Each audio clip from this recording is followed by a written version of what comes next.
Coach, bonjour. Bonjour. Un premier match à domicile, c'est toujours particulier. Là, c'est la deuxième journée. Vous avez très bien commencé la semaine passée, mais pour votre équipe, pour vous, c'était un rendez-vous très important avec le Vélodrome pour la première ici contre Reims. Alors oui, j'ai voulu qu'on s'entraîne ici justement parce qu'on a beaucoup de nouvelles recrues et je voulais qu'ils connaissent bien ce stade, qu'ils connaissent le terrain. Je veux que ça devienne notre stade, pas seulement le dimanche ou pour les matchs, mais vraiment que voilà les joueurs le connaissent entièrement, que ce soit chez nous, qu'on se sente comme à la maison. Après, c'est sûr que c'est toujours une émotion de débuter ici, mais voilà, cette émotion, elle doit rester jusqu'au coup d'envoi. Après, c'est quelque chose qu'on doit intérioriser en nous, mais il faut vraiment qu'on se concentre sur ce match qui sera très difficile. Bonjour coach, j'avais deux petites questions à vous poser. La première, elle concerne le mercato qui se termine dans une semaine. Je voulais savoir comment vous travaillez avec Mehdi Benassia sur les joueurs qui arrivent, les futurs recrues, éventuels recrues. Voilà, comment ça fonctionne au quotidien? Est-ce que c'est lui qui propose? Est-ce que c'est plutôt vous? Alors, c'est un échange quotidien qu'on a, un échange constant. On se parle tous les jours, mais pas seulement avec Mehdi, avec Pablo aussi, avec Giovanni Rossi. Honnêtement, je suis très contente de ce mercato. En sortie, dans les départs, c'était pas forcément ce qu'on voulait, donc c'est vrai qu'on a eu quelques difficultés, mais au final, je suis très contente des joueurs qui ont été recrutés, aussi des joueurs qui sont restés, parce qu'il y avait des joueurs qui avaient déjà à la fin de la saison des propositions et le club a vraiment lutté pour réussir à les retenir. Donc voilà, il y a encore peut-être 2-3 choses à faire, mais vraiment, je pense que on a fait un très bon travail d'équipe. Je connaissais déjà Giovanni Rossi, mais je m'entends vraiment très bien avec Pablo, avec Mehdi. Et il faut pas oublier que changer autant de joueurs dans l'effectif en une seule fenêtre de mercato, c'est quelque chose qui est quand même assez compliqué. Donc je pense qu'on a fait un bon travail. Bon, merci beaucoup. Et la deuxième question sur un élément central de votre philosophie de jeu, c'est l'aspect technique. Et je voulais savoir de vos observations en match, à l'entraînement, comment vous jugez le niveau technique de votre équipe et est-ce que vous le trouvez suffisamment en adéquation avec la philosophie de jeu que vous voulez instaurer? Alors, c'est vrai qu'on a fait un bon match contre Brest, parce que sinon on n'aurait pas gagné 5-1, mais du point de vue du jeu, je pense qu'on peut encore s'améliorer. Honnêtement, si on prend le match amical à Augsbourg, je pense qu'on a mieux joué à ce moment-là. Et le jeu doit pas être fait pour être beau, pour qu'on soit beau à voir, mais pour que les résultats soient plus faciles à obtenir.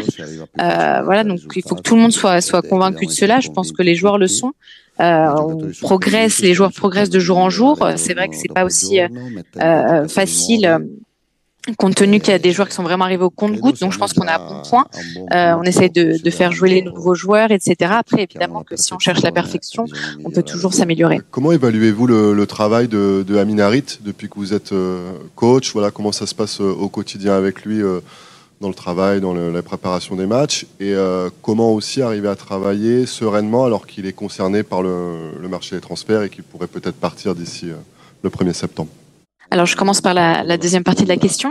Les personnes sérieuses, les joueurs sérieux travaillent au mieux, peu importe le temps qu'il leur reste dans un club. Et Amin, c'est quelqu'un de très sérieux, c'est une personne sérieuse qui travaille bien. Je ne sais pas s'il partira ou pas, mais c'est un joueur important pour nous.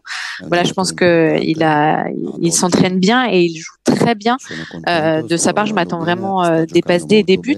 Quand on est un joueur trequartiste, un milieu offensif comme lui avec son talent, voilà, je m'attends vraiment qu'il répète la performance de Brest. À Brest, il n'a pas marqué, mais il a été acteur dans tous les buts. Donc c'est vraiment quelque chose que je m'attends de lui. De manière générale, j'aime ses rôles offensifs, que ce soit le milieu offensif, les attaquants, les ailiers, mais de leur part, je m'attends aussi qu'ils produisent, que ce soit des passes D ou des buts. Bonjour. Ici, bonjour. Bonjour. Une petite question sur Luis Enrique qu'on a vu juste avant vous. On l'a vu au fil des années jouer un peu à tous les postes à l'OM, piston gauche, milieu relayeur la saison dernière, même un peu latéral gauche. Je me demande même s'il n'a pas fait un bout de match latéral droit. Vous, comment est-ce que vous le voyez? Qu'est-ce que vous attendez de lui? Et quel a été votre rôle, votre responsabilité dans le fait qu'il reste à Marseille et qu'il prolonge son contrat à Marseille? Alors, Luis Enrique, pour moi, c'est un joueur de couloir, un joueur offensif. J'ai pas encore eu la possibilité d'expérimenter, de tester autre chose, mais voilà, là où je le vois. Après, de lui, j'en attends beaucoup, tout comme Amin Harit.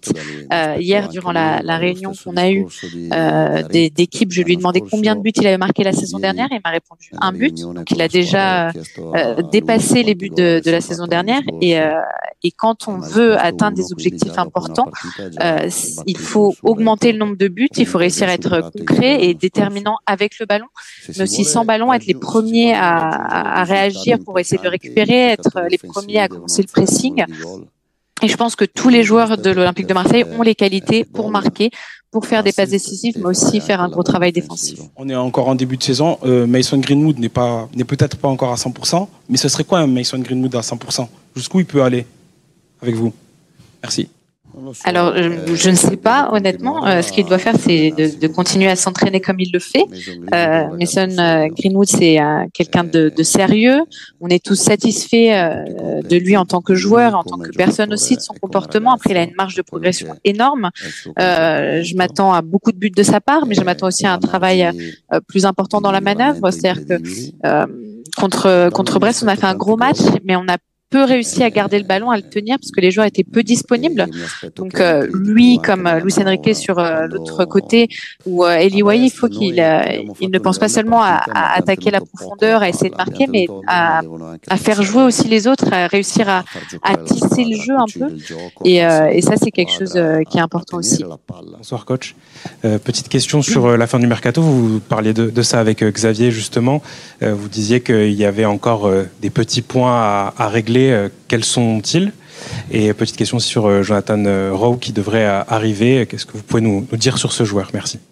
Alors, Jonathan Rowe, c'est pas encore un joueur de l'Olympique de Marseille, mais on est vraiment très proche, donc j'espère qu'il le sera très bientôt.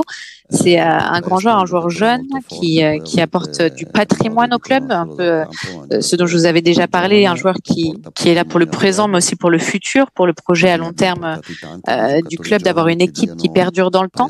On veut des joueurs qui soient fiers de venir ici, et lui, il l'est. C'est quelqu'un qui a fortement voulu l'OM, et après, il reste encore quelque chose, comme vous l'avez dit, pour compléter l'équipe, puisque vous ne m'en avez pas parlé, mais la seule note négative de ce dernier mois, selon moi, c'est la blessure de Moumbagna. Pour lui, évidemment, puisque on est désolé pour le joueur, mais aussi pour nous, puisqu'on perd un joueur offensif important. Coach, bonsoir. Je voulais avoir votre sentiment sur la première au Vélodrome, on y revient. Est-ce que pour vous, il est important de marquer les esprits? Vous avez une philosophie de jeu particulière, vous avez été choisi par les dirigeants pour cela, c'est très spectaculaire. Est-ce que sur la première, voilà, il faut que le Vélodrome se régale? D'après vous, est-ce que c'est important de laisser une bonne image d'entrée, s'il vous plaît? Alors, ce qu'il faut, c'est toujours marquer les esprits, toujours réussir à le faire, que ce soit durant l'entraînement ou durant les matchs. Voilà, c'est quelque chose qui est important pour le prestige aussi du maillot qu'on porte. Et évidemment, ça passe ensuite par les performances. C'est vrai que ce match contre Brest a marqué encore une fois les esprits, mais il faut vraiment qu'on réussisse à passer au-dessus, à ne pas se concentrer uniquement sur ça. Je pense que c'est vraiment important de faire une bonne première partie de saison pour réussir à avoir une idée un peu de ce qui nous attend par la suite. C'est vrai qu'on a beaucoup changé de joueurs, mais on a des joueurs importants, des joueurs forts qui sont présents. Et donc, ce qu'on veut, c'est vraiment réussir à imposer notre jeu, à contrôler la physionomie des matchs et essayer, évidemment, d'obtenir le plus de résultats, puisqu'au final, ce qui compte, c'est réussir à empocher les 3 points chaque dimanche. Samedi dernier, à Brest, on a revu Valentin Rongier jouer au football après de longs mois. Vous le savez sans doute déjà, mais à Marseille, il a déjà eu un rôle hybride, comme vous demandez à Quentin Merlin, alterner entre latéral et milieu de terrain. Est-ce que c'est dans ce rôle-là que vous l'imaginez aussi dans votre équipe, lui demander de jouer ces deux positions? Alors évidemment que c'est un avantage d'avoir des joueurs qui peuvent jouer à différents postes, comme vous l'avez dit, comme Quentin Merlin, qui pouvait jouer aussi au milieu du terrain ou sur les côtés. Rongier, pour l'instant, ce qu'il doit faire, c'est vraiment se concentrer à retrouver sa forme. Vous l'avez dit, il a passé 8 mois en étant blessé, donc nous, on est très heureux de la manière dont il s'est remis. Il se remet, mais avant tout se concentrer sur retrouver la forme à 100%. 100%. Et après, on pourra voir si il vaut mieux l'utiliser plutôt au milieu de terrain ou comme latéral. Après, c'est sûr que quand il peut jouer aussi un peu plus en retrait dans une position défensive, je pense que tout le jeu, grâce à ses qualités, tout notre jeu peut réussir à en tirer avantage. Justement, donc pour ce match face à Reims, compte tenu de leur match déjà face à Lille et aussi de leurs nombreux absents offensifs, on se doute qu'ils vont jouer en bloc bas. Comment vous vous préparez justement pour affronter cette défense-là, et quelle est la clé justement pour faire face à cette défense? Merci. Alors, la première chose à laquelle il faut penser lorsqu'on affronte une équipe fermée, une équipe basse, c'est d'éviter les contre-attaques. Donc, avant de penser nous au but, il faut vraiment qu'on joue de manière sûre, parce que voilà, ce serait vraiment un problème de se prendre des contre-attaques. Donc, quand on affronte ces blocs bas, ces blocs fermés, essayez nous de bien faire tourner le ballon, de le faire de manière propre, pour avoir ensuite l'occasion dans les 20 derniers mètres de pouvoir ensuite être efficace. Oui, coach, une question rapide. Vous allez récupérer quand même quelques joueurs par rapport à la semaine dernière, même si vous perdez Faris Moumbagna. Il y a 2 suspendus qui reviennent. Il y aura peut-être Rowe et peut-être Carboni. Juste savoir un petit peu ce que vous attendez de Valentin Carboni dans cette peut-être première au sein du groupe, et plus généralement dans quel style de jeu vous l'attendez, vous? Alors c'est vrai que là on retrouve Lilian Brassier et Kondogbia. Carboni, on espère qu'il soit sur le banc. Il devrait être sur le banc. Hier il s'est entraîné pour la première fois. C'est vraiment un bon garçon, très jeune, mais mentalement et physiquement il est prêt à devenir un joueur important de cette équipe. Voilà, ce soir on a l'entraînement, demain aussi on verra. On espère l'avoir sur le banc, mais c'est vrai que par rapport à la semaine dernière où on avait 14-15 joueurs à disposition, là on devrait avoir 16-17 joueurs qui sont prêts pour ces 2 matchs et les 6 points qui sont notre objectif avant la trêve.